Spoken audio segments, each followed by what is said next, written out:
Hello everyone, welcome to my YouTube channel. If you are new to my channel and loves cooking, you are in a right place.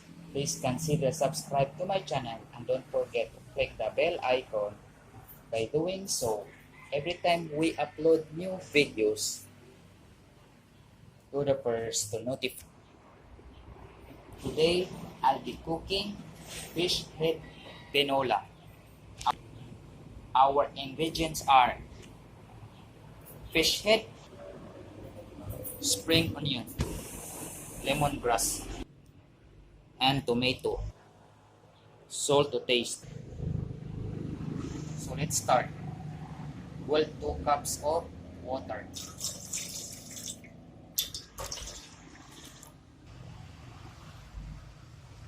Add the lemongrass, the fish,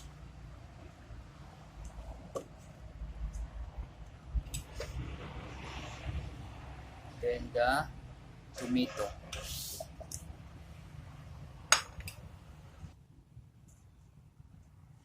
Then simmer for 10 to 15 minutes. After simmering, season with some salt.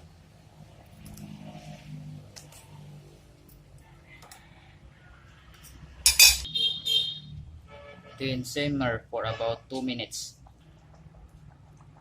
After simmering for about 2 minutes, add the spring onion.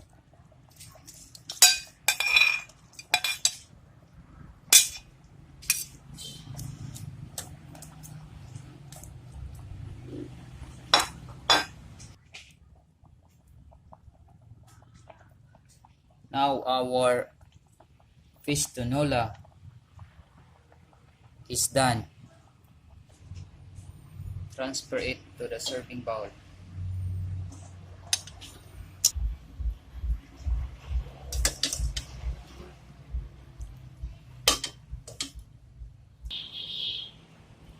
If you like this video, please like and share.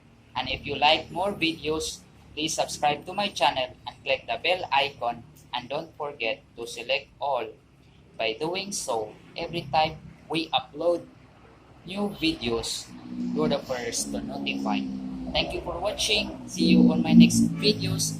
Have a nice day.